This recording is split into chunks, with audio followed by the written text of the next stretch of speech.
Welcome to Crafting with O from O Customs. We are going to do part 2 of our DTF Sublimation hack.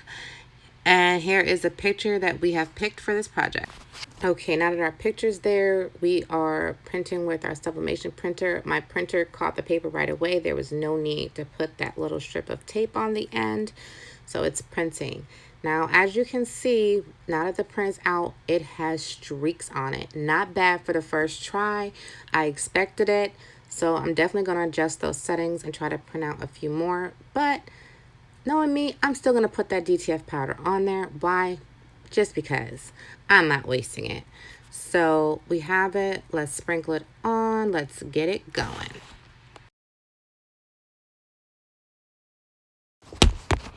All right, now we're gonna put that DTF powder on that print. Make sure that you cover it all. I'm shaking it out like it's some glitter. We are going in with it. So you're just gonna make sure that you cover every single thing on there, every single letter, and do not worry about, oh my God, am I putting too much? No, you're not putting too much. Why? Because everything is going back in the bag. That's right. Everything that's not stuck to that paper will be going back into the bag.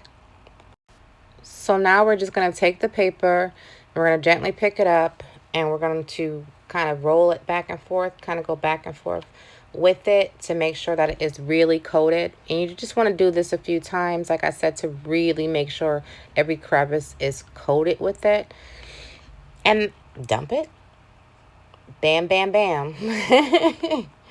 So that's how we doing that one. Look at that coverage on there. You can see like it looks like a yeah, basically like a white powder's on it. So now you're just going to take all of that excess, like how you would do glitter. You're going to fold up that paper, and then you're going to put it right back in a bag. That's right. No fuss, no muss, and definitely no waste. Get in there. Get in there. Now we're getting ready for the next step. The next step is to put it on that heat press. Look at how it looks now, because the color is definitely going to change. Let's look. Magic. Bam. It's on the heat press. You're going to close it down. I have one that is a manual, so I'm just putting it down as low as it can possibly go on there. Okay, so I can definitely see the difference in color. I'm not sure if you can see it, but I can definitely see the difference in color. And I did print it off a few more times. As you can see, less streaks than we were before. There's one print. There's two. Okay, so I did print it a few times to try to adjust the printer settings. Definitely let me know in the comments below if you think the lines got better.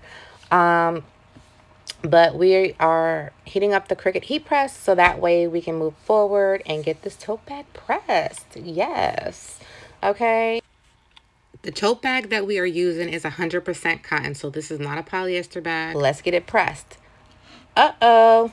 I forgot to record when I first pressed the shirt. So for whatever reason, I think I always hit the record button, but I don't.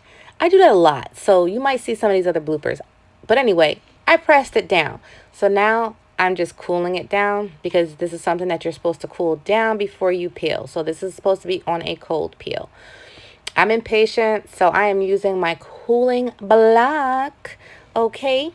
Yes, and I love, love, love my cooling block. I'll put the link below for you.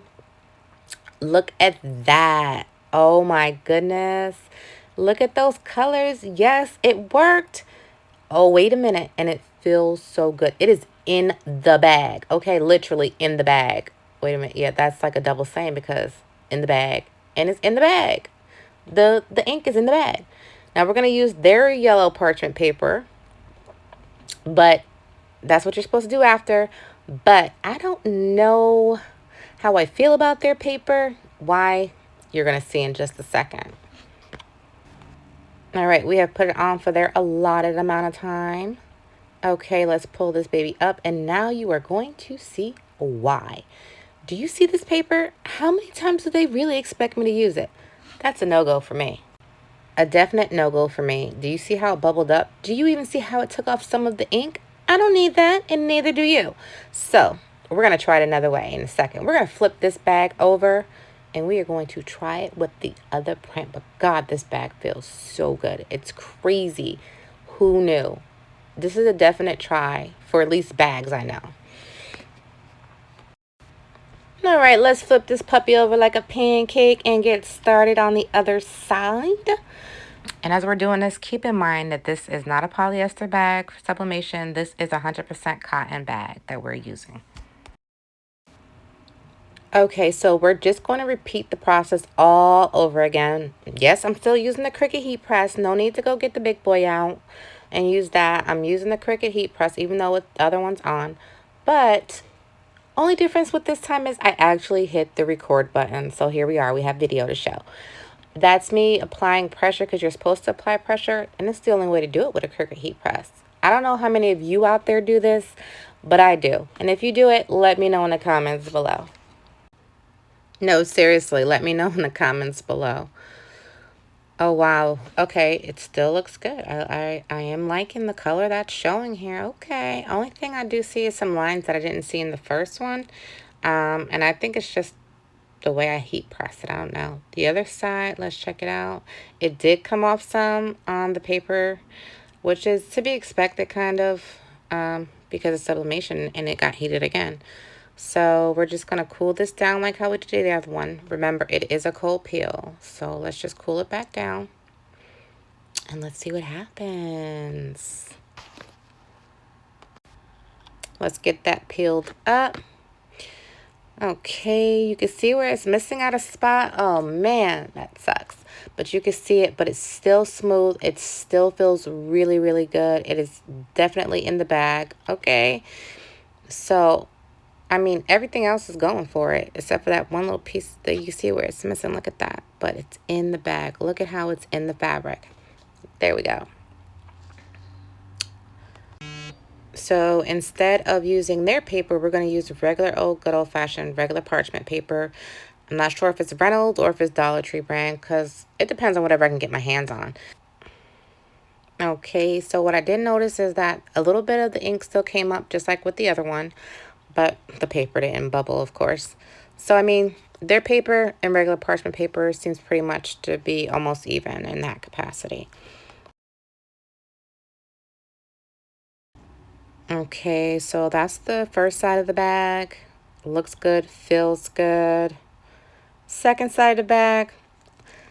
More feels good than looks good. It needs some touch up, but what I say is it works pretty good. So it Okay, so the question is this DTF hack a hack for me? Yes, yes it is, because it really does come out great, but like with anything, I'm sure it's just going to take practice. So keep watching. Thanks for watching. Hope you got some great info from this DTF hack, and don't forget to like and subscribe, and you can also follow me on these other great platforms. Hope to see you soon.